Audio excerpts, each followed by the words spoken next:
Assalamualaikum warahmatullahi wabarakatuh. Izin perkenalkan kami dari kelompok 3 pemrosesan data terdistribusi. Pada sesi kali ini kami akan mempraktikkan bagaimana cara membuat aplikasi master slave di vendor MySQL.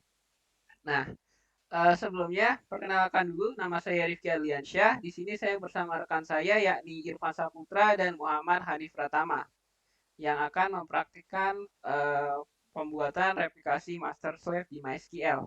Nah, sebelumnya kita definisikan dulu. Sebagaimana kita tahu, replikasi itu adalah kegiatan untuk menduplikatkan data dari suatu server ke server lainnya. Nah, pada praktikum kali ini kita akan menggunakan model yaitu master slave.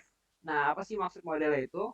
Jadi, jika kita melakukan perubahan pada database pada master, slave-nya itu juga akan ikut berubah. Sedangkan jika kita melakukan perubahan pada slave, maka master tidak akan berubah. Istilahnya slave itu ngikut aja dari master, sedangkan slave itu jika dia melakukan perubahan, master tidak akan terpengaruh. Nah, di sini tools yang akan kami gunakan yaitu yang pertama ada sistem operasi, yaitu ada dua sistem operasi yakni Windows dan uh, Windows 10 dan Windows 7, di mana Windows 10 itu sebagai master dan Windows 7 sebagai slave. Dan kemudian ada VirtualBox untuk menjalankan dari slave kita. Kemudian ada web browser dan SAMPP. Kemudian untuk pendemoan replikasi master slave akan dipraktikkan oleh saudara Hanif. Kepada saudara Hanif dipersilakan. Baiklah, di sini saya akan untuk mendemokan, kita akan menyiapkan dulu terlebih dahulu itu ruangannya ya. Nah, untuk replikasi tadi itu kita akan membutuhkan satu komputer untuk master dan juga satu komputer untuk slave. Karena di sini saya menggunakan satu komputer, makanya di sini saya akan menggunakan dual OS ya, yaitu ada yang berbentuk Windows 7 untuk di bagian slave, kemudian ada Windows 11 itu untuk di bagian master. Di sini juga untuk itu saya menggunakan yang namanya tuh VirtualBox ya, atau virtual machine, atau untuk bisa menggunakan dua OS itu. Nah, langkah pertama yang kita harus tahu itu kita harus ngecek IP dari masing-masing slave. Nah, cara ngeceknya sama, kita ketik nvconfig ya, kemudian sini ketik koma, maka akan muncul banyak sekali yang namanya IP. Nah, karena di sini saya menggunakan dua wireless LAN ya, yang satu ada yang bawaan dari laptop saya, yaitu ada yang ini. Yang satu lagi itu adalah eksternal. Nah, di sini saya akan menggunakan yang bawaan laptop saya, yaitu isi LAN adapter WiFi ini. Tapi kalau kalian masih ingin menggunakan yang ini juga, dia bisa gitu. Cuma yang membedakan sih hanya di IP-nya ya, jadi bisa lihat IP-nya beda gitu. Oke. Langkah selanjutnya kita ngecek juga di bagian slave. Nah, oke, untuk di bagian slave sendiri, ya sama juga cara ngeceknya, command prompt ipconfig. Nah, bisa kita lihat di sini. Untuk kabel Ethernet-nya itu di sini dia pakai itu IP-nya itu adalah ini. 152.164.100.4. Dengan get default gateway-nya itu sama dengan di master ya. Bisa kita lihat default gateway yang ini tuh sama. Kan? Nah, ini menandakan bahwasanya dari yang master ke slave itu bisa terhubung, atau slave ke master itu terhubung di dalam satu jaringan. Bisa kita cek, misalnya kita ping ke ini ya, ke mana? Master. Ping 192.168.100.21. Oke. Oke. Bisa kita lihat. Ya mungkin kita coba sekali lagi ya. Ping 192.168.100.21. Ya, kita enter ya. Ini nggak usah pakai ini ya, titik koma ya. Jadi langsung aja enter. Nah, di sini bisa lihat dia terhubung. Kalau kita ngetes di ini juga, mungkin ping ya, ping 192.168.100. Di sini adalah 4 ya. Berarti 4. Enter. Nah, ini dia terhubung. Nah, misalnya kalau kalian ada kasus tiba-tiba dia nggak mau terhubung, kalau kalian menggunakan VirtualBox, itu kalian bisa menggunakan ini ya, di bagian VirtualBox ini kalian ubah ke pengaturan. Ya, klik dulu Windows 7-nya, ubah ke pengaturan. Di sini kalian gunakan itu adalah adaptor terbridge dengan namanya itu sama ya. Yang ini kan saya menggunakan bawaan nih. Yang bawaan saya itu namanya itu adalah Realtek 8822CE wireless LAN. Nah, kalau misalnya ini juga beda-beda setiap laptop itu ada yang pakai Realtek, ada yang pakai Asus, ada yang pakai Intel, itu beda-beda. Tapi ingat harus terhubung gitu kan. Yang penting itu terhubung gitu. Nah, saya juga bisa menggunakan yang TP-Link ini. Nah, karena saya biar nggak ribet, kita menggunakan yang ini aja, 882CE. Nah, kita klik OK aja. Nah, oke, kita balik lagi di slide ya. Andaikan masih tidak terhubung juga, nggak mau terhubung nih, ya kan? Kalau nggak mau terhubung juga, kalian bisa ngecek. Yang pertama itu kalian bisa cek firewall kalian. Nah, untuk ngecek firewall ya tinggal tulis firewall, Windows Firewall. Kemudian di bagian ini kita ke bagian change notification setting. Kemudian ini kalian turn off aja, gitu. Nah, firewall ini gunanya itu dia biar biar jaringan dari luar komputer kita yang mau masuk ke komputer kita itu biar dia nggak ke blokir kalau misalnya diaktifin. Nah, kalau misalnya diaktifin itu dia akan keblokir. Jadi jaringan luar ke komputer kita dia akan terblokir. Tapi kalau misalnya kita turn off, dia langsung masuk aja tanpa adanya pemblokiran atau tanpa adanya dinding namanya firewall itu. Nah, karena kita menggunakan ini, karena dia kan nembak ya dari yang slave ke sini, maka kita offin aja dulu. Nah, gitu. Untuk firewall itu. Nah, kemudian untuk yang di bagian slave juga sama juga, firewallnya kalian nonaktifin ya. Di firewall sama juga kayak tadi, change notification setting, kalian turn off. Nah, oke, misalnya nih kalian udah itu tapi dia tetap gagal juga. Nah, ada satu langkah lagi, itu kalian ubah IP address-nya secara manual. Nah, caranya tuh gimana? Di sini kalian tinggal klik aja control panel. Klik control panel, kemudian kalian pilih ke network and internet, ke network sharing center, ke change adapter settings, kemudian di bagian local area connection, itu kalian klik kanan, properties. Nah, kemudian di bagian internet protocol version 4 TCP IPv4 ini, kalian klik, udah kalian klik property. Nah, kemudian di sini kalian bisa menggunakan use the following IP address. Nah, untuk IP address kalian bisa misalnya di sini IP address saya kan 192.168.100.21. Nah, yang bagian IP address yang pertama angka 21 yang belakang ini kalian bisa ganti dengan angka lain, misal 22, 23 dan seterusnya atau angka 2 atau seterusnya. Nah, kalian ganti aja misalnya 192, 168, 100, 21 atau 130 gitu. Nah, kalian ganti di sini. Kemudian di bagian subnet kalian klik aja. Jadi kalau diklik otomatis subnet yang ini akan langsung terisi gitu ya. Kemudian untuk default gateway kalian samain dengan ini. 192, 168, 101. Jadi kalian samain untuk default gateway-nya. Kalau misalnya emang benar-benar udah nggak mau terhubung gitu. Itu untuk cara untuk menghubungkannya. Nah, bagaimana kalau kalian menggunakan dua komputer? Untuk dua komputer itu kalian bisa menggunakan namanya itu kabel Ethernet. Jadi satu laptop dicolokin kabel Ethernet ke laptop lainnya. Nah, kemudian disetting di properties ini kayak tadi ya. Jadi disamain IP address di bagian default gateway-nya disamain, kemudian untuk IP address-nya dibedain beberapa angka yang untuk khusus di belakangnya. Gitu. Itu kalau kalian menggunakan itu. Nah, kalau misalnya kita anggap kasus case kita udah terhubung nih. Nah, langkah selanjutnya kalian bisa ke ini ya, ke SAM kalian itu. Kita akan menyeting bagian SAM-nya ya. Kita dari SAM, kalian pilih config. Kita pilih my ini. Nah, di bagian ini kalian tambahkan 4 ini ya, 4 ini. Kita pisahin aja mungkin ya. Nah, kalian tambah ini nih.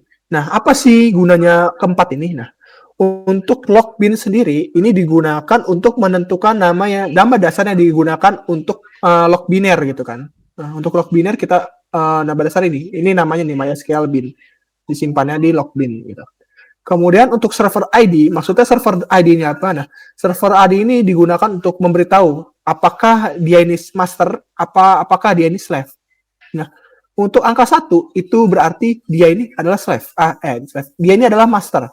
Sebaliknya kalau untuk angka 2 dan seterusnya itu dia anggap itu adalah sebagai slave ya. Jadi untuk 1 itu master, selain dari 1 itu adalah slave. Nah, kemudian untuk InnoDB Flash ini digunakan untuk mengatur bahwa operasi kita itu kan kita melakukan operasi commit nih.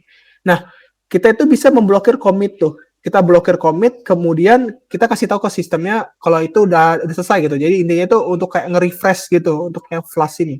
Jadi kalau misalnya ada pembaruan, kita panggil fungsi Flash, dia akan mengatur pembaruan tersebut gitu. Jadi langsung ngeblokir, terapin pembaruan yang baru. Itu untuk yang Flash.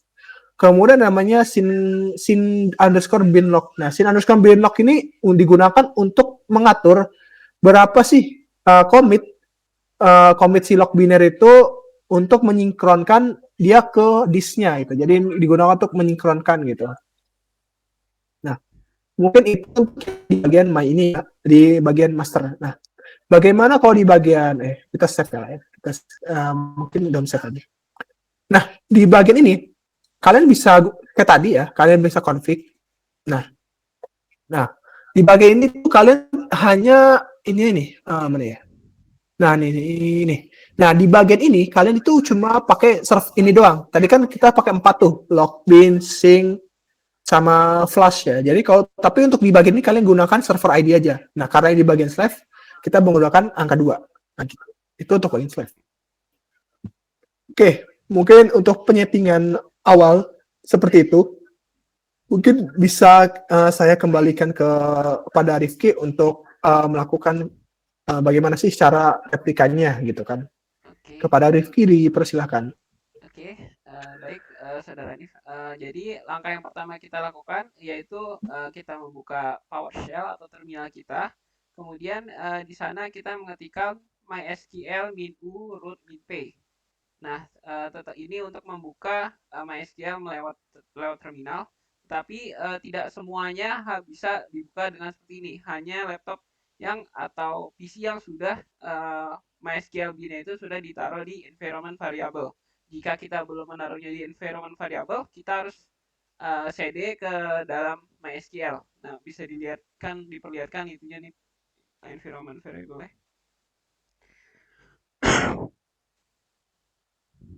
Nah, di sana dilihat di pad.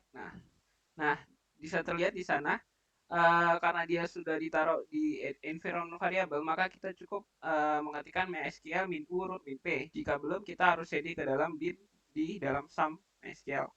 Nah, kemudian selanjutnya setelah masuk seperti ini, kemudian ketikkan grant replication select on.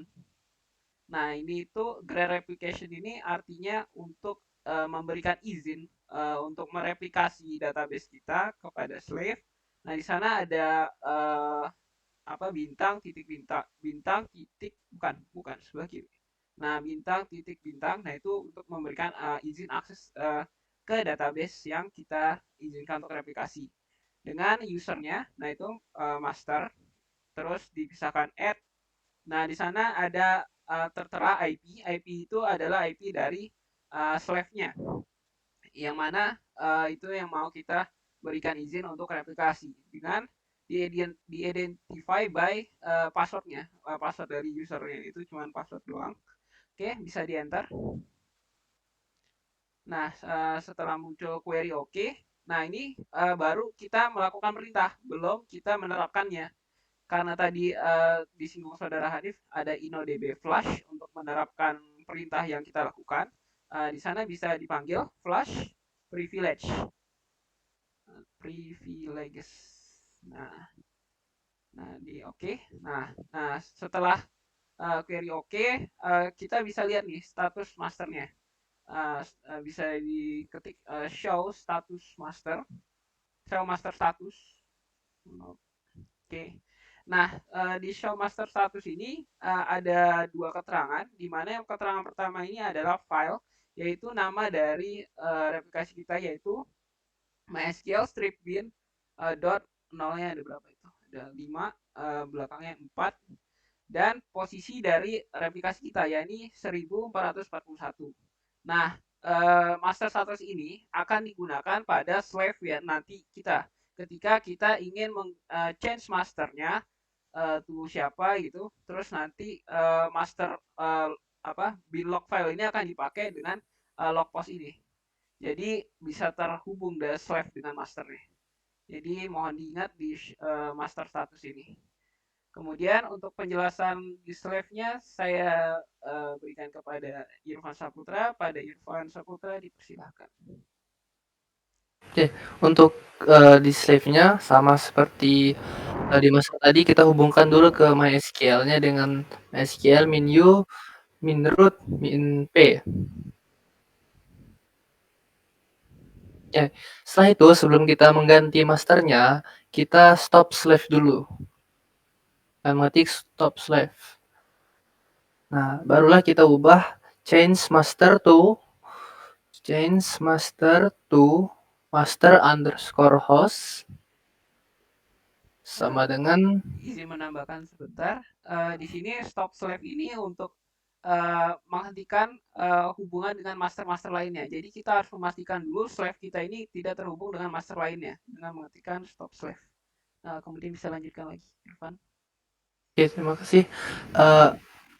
Untuk master host-nya itu sesuai dengan IP yang ada di master tadi.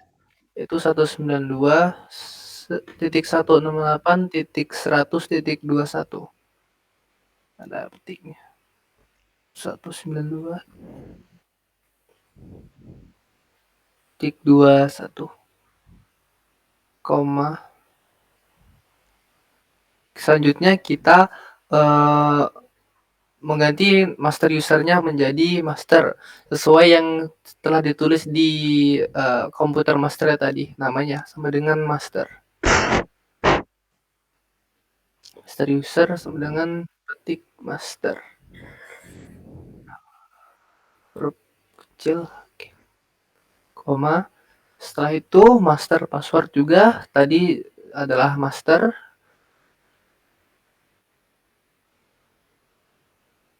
lalu selanjutnya itu master underscore log underscore file yang ada di show master statusnya tadi yaitu mysql min bin titik 0000004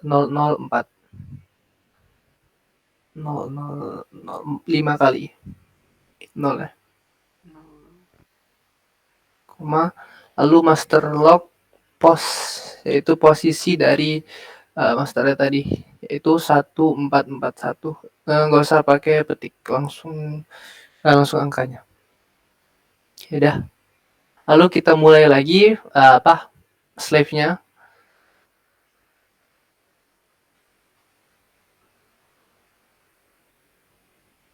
barulah kita cek status dari slave-nya yaitu show slave status backslash g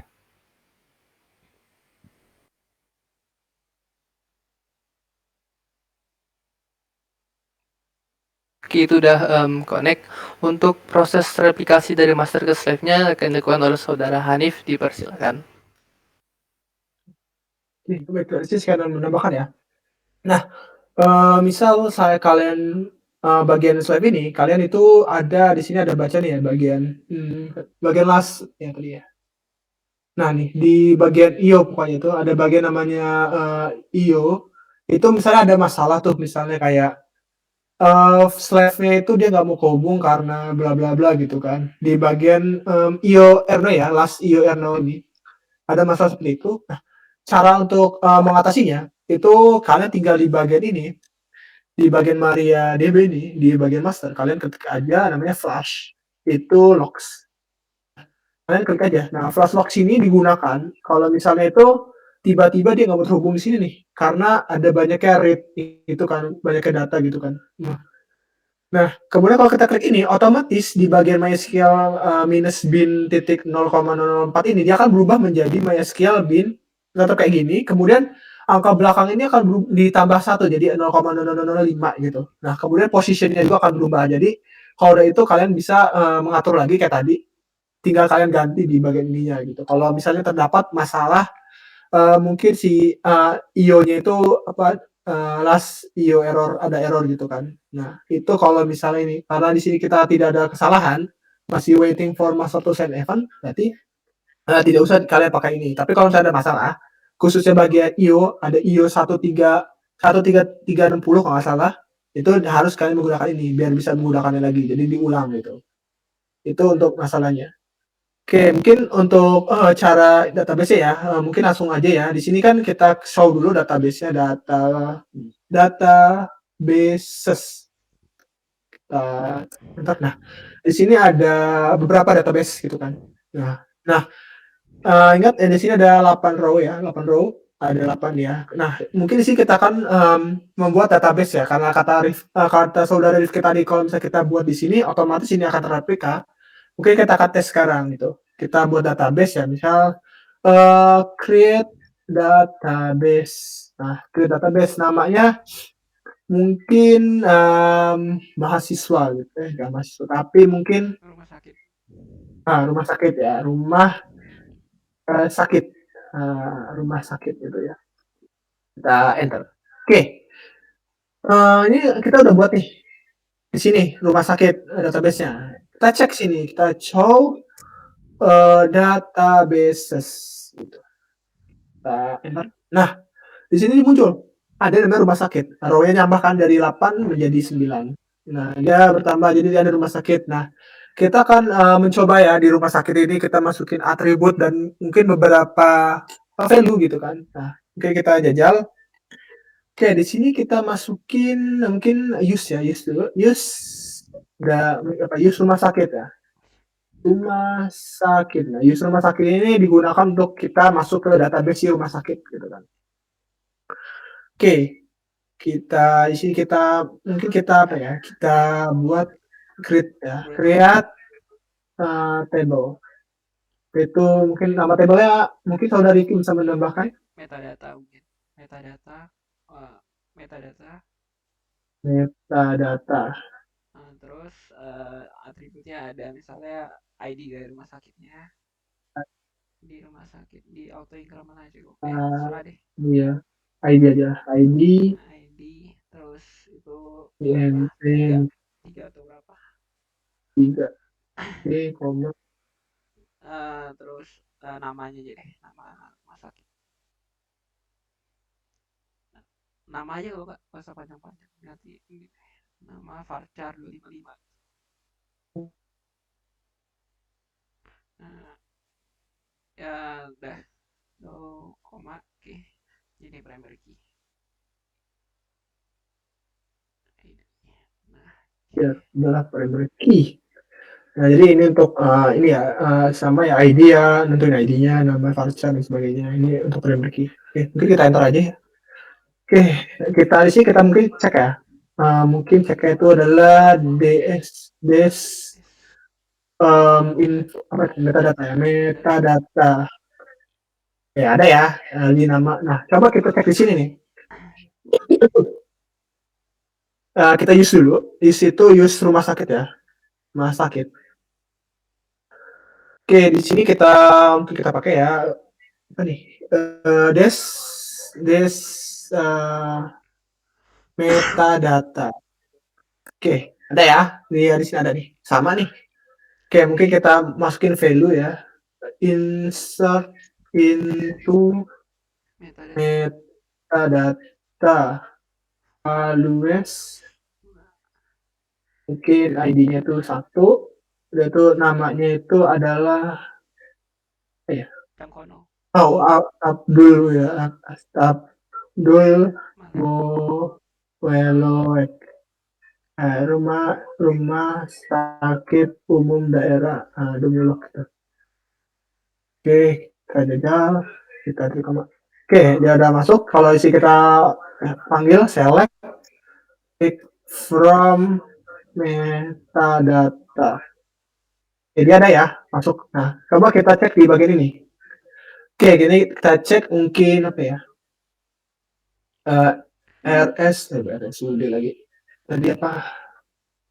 Kita select aja ya. Select bintang from metadata. Oke, dia ada muncul ya, Rumah Sakit Abdul Muluk. Nah, ini untuk pembuktian bahwasanya replikasi satu arah dari Master ke Five ini dia berhasil. Itu. Oke. Oke, mungkin Eh, saya kembalikan ke Rifki ya. Oke, terima kasih. Mungkin cukup sekian video dari kelompok kami tentang praktikum replikasi master slave. Kurang lebihnya mohon maaf. Wassalamualaikum warahmatullahi wabarakatuh.